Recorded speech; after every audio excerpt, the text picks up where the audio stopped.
Guys, we can't bust it loose with a cutoff wheel, so we're gonna have to get in here with a wrench.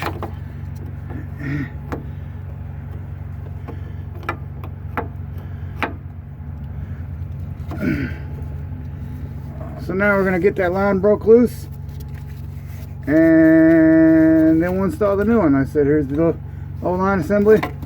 We'll get it broke loose and get it replaced.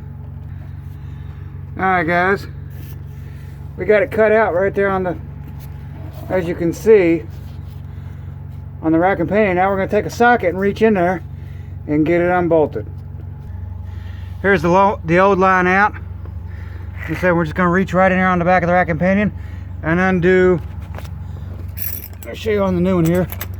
We'll undo that fitting right there with a socket. Make it quick and easy, because it's in a really tight spot up against the motor and the rack and pinion and the support on the front end for your motor mounts. So it's just easier to snip it right there, and when you reach right in with the socket, undo it. Be right back with you. Alright guys, we got the new line set in place here. We're going to get it connected on the back of the pump here. Alright guys, as you can see here, we got the line started on the back of the pump, and now we're putting it back in the rack and pinion here. Alright guys, we got the line on the back of the pump there replaced, and then I'll show you here on the front side. And then we got it here on the front side. On the front side of the motor that goes to the rack and pinion. There it is right there. It's a two-piece line. As you can see, the coupler right there. It's a terrible design by GM. Not to mention it's very expensive. It's like $100.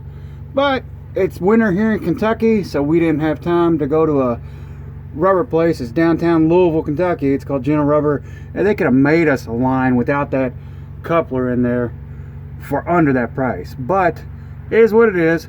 But that's how you replace the OEM original equipment pressure line on a Chevy Silverado. Hopefully y'all found this video useful. If you did, please give it a thumbs up. If you're not subscribed to the channel already, please do so. Y'all have a great day.